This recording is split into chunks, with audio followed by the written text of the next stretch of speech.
head is stuck in the clouds. She begs me to calm down, says, boy, quit fooling around. I told her I love the view from up here. Warm sun and wind in my ear. Will watch the world from above as it turns to the rhythm of love. We may only have tonight, but till the morning sun, you're mine, all mine. Play the music low and sway to the rhythm of love. Tinadhana, ayan yung saltang binibitiwan mo pag feeling mo she's the one. Malayang ibig sabihin ng true love sa tadhana. Maaring siyang tinadhana at true love mo. Pero sa iikot ng mundo, sa dinami-dami ng mga possibilities na pwede mong banggain, gaano ka kasigurado na ang pangakong binitiwan mo ay mamamalagi sa kamay na hawak mo? Love is a game, sabi nga nila. Kailangan 50% puso, 50% utak. Dapat marunong kang manage. Talo ka kapag sumobra, kumulang ka ng 1% dyan sa pares sa partida. College na ako, pero hindi na ako bago sa larong yan. Ang dami ko nang naging karanasan. First kiss, first hugs, first anniversary. Masaya lahat sa moment na yun, no? Pero dadating ang panahon na yung mga moments na yun ay memories na lang. Minsan nga, makakalimutan mo na.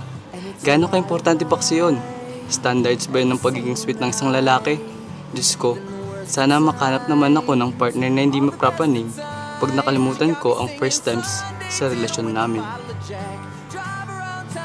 Second sem, third year at 8 oras na break. Hay, isipin mo lang kung gano'n nakakatama dyan. At putya, nakalimutan ko ang wallet ko. Ang dala ko lang ay coin purse na 100 lamang ang laman. Ang sarap magdota sa ganitong oras, no? Sayang, di ako nakasama. Naiwan ako sa magulong activity center, pero ayos lang, matutulog ako.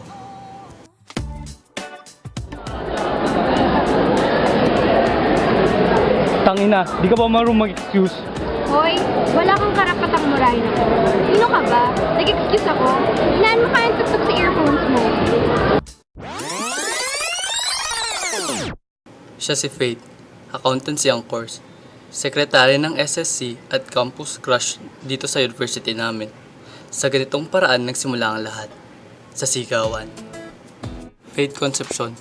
Sa apelyido pa lamang malalaman mo ng big time talaga ang babaeng ito. Sikat ang mga Concepcion, mayayaman at may class talaga. Anak siya ni Robert Concepcion na isang businessman sa Pinas. Suntok sa buwan kung ituring ang babaeng ito. Maraming nagtangka pero lahat lumagapak sa lupa. Hindi ko may tatanggi na perfecto si Faith. Pero salamat na rin sa mura ko at naging magkalapit kami. Hindi ko rin may tatanggi na mahirap iwasan na magkagusto sa isang kaibigan na tulad nito. Hay, wala namang masama kung susubukan ng sinasabing suntok sa buwan, di ba? Bilang SSC ng school na ito, napaka-busy ng schedule niya. Dahil sa mga activities ng school and other programs. Pero alam mo, may oras siya sa akin. Araw-araw. Kopings, di ba? She's the girl that no one ever knows.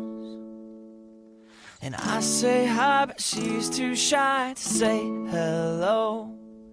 She's just waiting for that one to take her hand and shake her up. I bet I could. I wish my heart was always on her mind, 'cause she's on mine like all day, all the time. Yeah. Forget me not, forget me now. I've come too far to turn around. I'm here tonight, 'cause I'm never going down, I'm never giving up, I'm never gonna leave, so put your hands up. If you like me, then say you like me. I'm never going down, I'm never giving up, I'm never gonna leave, so put your hands up. If you like me, then say you like me. Whoa, oh, oh, oh, whoa, oh,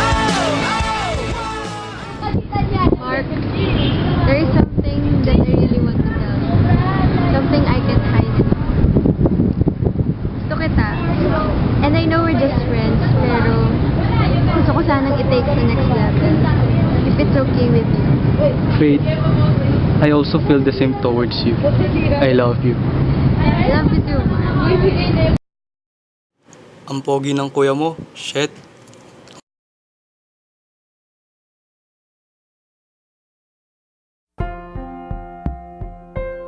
Huminga ako ng malalim na magkaabot ang mga nanlalamig kong kamay at ang kamay niya. Oo, naniniwala ako, sa kabila ng mga pagsubok na to, tinadhana tayo. Nagising na naman ako sa paulit-ulit na panaginip na yon. Siguro sa kakabasa ko ng mga fanfiction. Hi, when can I find my true love na ba kasi? Super inggit ako sa friends ko na may mga love life na. Sabi nila, mamili na lang daw ako sa sandamakmak na manliligaw ko. Eh wala naman ni isa sa kanila si the one ko. Di naman ako mapiling babae. Gusto ko yung hearts and flowers na tipo ng lalaki. Yung super kong mag-effort. Gentleman, mabait, sweet, funny, and may sense of humor. At higit sa lahat, yung may lakas ng loob, harapin ang naknukan ng strikto kong parents. Na-imagine ko, HHWWPSSP kami. Oo, holding hands while walking, pasway-sway pa. Tapos, may flowers and surprises pag special day namin. Mag-adventure kami and magta-travel together. Then we'll take lots of pictures na magiging evidence kung gaano kami kasaya sa mga araw na yon. That would be fun. Pero, wala kasi akong love life. Ang loner ko. Ay, OMG, malilate na ako sa first class ko. As expected, I'm 30 minutes late already sa class ko. Bad trip. Sa activity center na nga lang muna ako magsistay while waiting for my next class. At kapag sinuswerte ka nga naman, there's only a seat left and nakaharang pa yung paanong tulog na guy. Ay. Kuya, excuse me po. God, this guy is so annoying. Tangin na naman Di ka ba marunong mag-excuse? Hoy, wala kang karapatang murahin ako, no? Sino ka ba, ha? Tsaka, nag-excuse ako. Hinaan mo kaya yung earphones mo. Sa earphones mo. Siya si Mark de la Cruz, ang lalaking nagpabago sa pananaw ko sa the one ko. Good boy ang tipo ko, pero ang isang to ang naging exception ko. Si Mark ay isang accounting student, isang typical lover boy na di ganong kagwapuhan at kabaitan. Kita naman, di ba? Minuro ako sa una naming pagkikita. Madalas, nasabay kami nagla-lunch at sabay din kaming mag-aral at gumawa ng assignment sa library. Minsan, nagmamall kami, nag-arcade. Super saya niyang kasama, makulit at mabait na kaibigan. Pero minsan, tinatanong ko kung hanggang dito na lang ba kami. Pagkasama ko siya, di ko na napapansin yung oras na sobrang bilis na palang lumilipas. At di ko na malayan, ang puso ko nahulog na pala. I fell so damn hard. Mark, there is something that I really want to tell you. Something that I can't hide anymore. Gusto kita. And I know that we're just friends. Pero gusto ko i-take the next level. If it's okay with you. Wait, I also feel the same towards you. I love you. I love you too, Mark. It feels right. It seems that everything is alright. Ang saya, sarap, nakaka-excite simulan ng bagong kabanata ng buhay mo kasama ang isang taong nagbibigay ng mas vibrant na kulay sa pagkatao mo. Changing for someone for a better reason is good, sabi nga nila. Di mo masasabi kung kailan ka magmamahal. At kapag nahulog ka na, wala ka nang magagawa pa. Sabi nga sa kanta, kapag tumibok ang puso, wala ka nang magagawa kundi sundin ito. Kapag alam mong andyan siya sa tabi mo, wala kang kinakatakutan kahit pa ang pinaka-nakakatakot na tragedya sa relasyon nyo pa ang dumating. I feel warm and safe even in the darkest storm as long as I'm with you, Faith. Ang pagmamahal ay parang sugal. Kapag sigurado kang mahal mo ang tao, ibibigay mo ang lahat. Ang problema ay di mo alam kung may maibabalik pa ba sa'yo o wala. Pero ganun pa man, tulad ng sugal, masaya kahit talo. Masasabi mo na, babawi ako next time. Paano ko ba sasabihin sa kanya na lahat ng plano namin sa kinabukasan ay walang kasiguraduhan? Na isang araw, kailangan ko nang umalis at maiwan siyang mag-isang lumalaban. Natatakot ako. What if one day di rin pala tayo nagkatuluyan? Paano kung may nakalaan palang iba para sa atin? Ba't mo naman naisip yan, baby?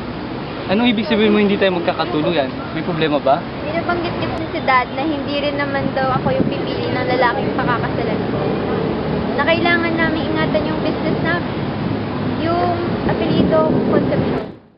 Nung nakita ko si Faith 2 years ago, alam ko sa sarili ko na hindi magiging madali ang lahat kung sakaling papasukin ko ang relasyon na to. Mahirap ang magiging sitwasyon. Hindi tulad ng isang pangkaraniwang boyfriend-girlfriend. Isa siyang konsepsyon. Sino bang isang Mark de la Cruz sa isang mata ng konsepsyon? 2 years na tayo at kahit anong mangyayari, paglalaban ko ang nararamdaman ko sa'yo. Ang relasyon natin, buong mundo man ang humadlang sa atin. Natatakot ako na mawala si Mark sa akin. Pero nang narinig ko ang mga salita niya, nasigurado kong di niya ako iiwan. Na mahal niya ako. Pinalakas niya ang loob ko at handa na din akong lumaban para sa aming dalawa.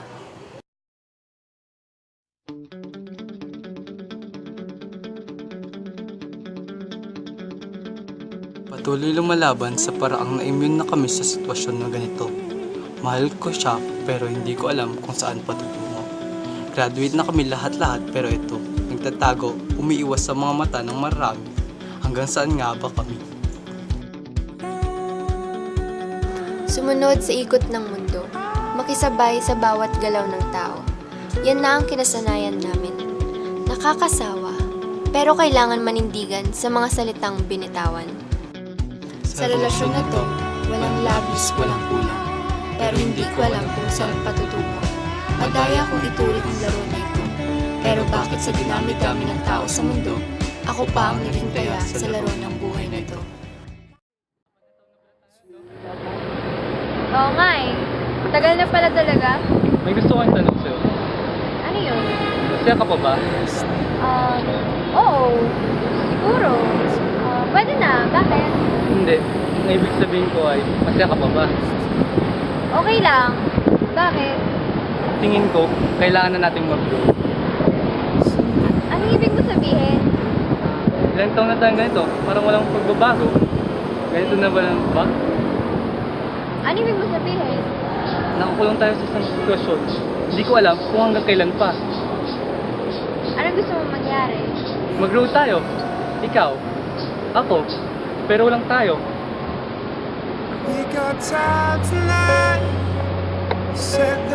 Apat na taon na ang lumipas. Maraming problema ang hinanap. Problemang pinag-usapan at pinagtalunan. Problemang nagdulot ng sakit at aral sa aming dalawa. Sa relasyon na to, maraming bagay ang binigay namin sa isa't isa. Pero sa puntong ito, kailangan ko natang gumising sa katotohanan na ang mundo ay umikot, hindi nga lang para sa aming dalawa. Mahal ko siya, pero hindi na yata kami ang true love na inilaan sa isa't isa. Mahal ko siya, pero di yun sapat. Maraming kondisyon, maraming kapalit.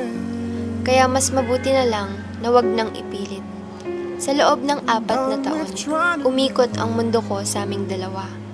Dinidikta ang sarili kong tadhana.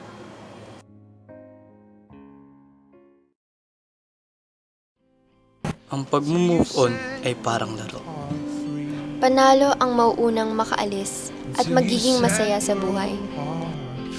Talo ang maiwan sa nakaraan. Sabi nga nila, maswerte ka kapag ang taong kasama mo ang true love at tinadhana para sa'yo. Pero sa dami nga ng posibilidad, pwede nga rin namang hindi itinadhana sa'yo ang true love mo. Sa larong ito, ako ang talo.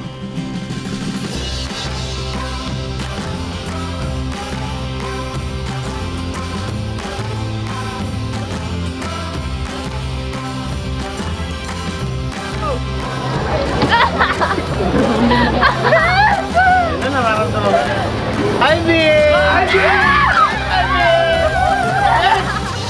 Bye!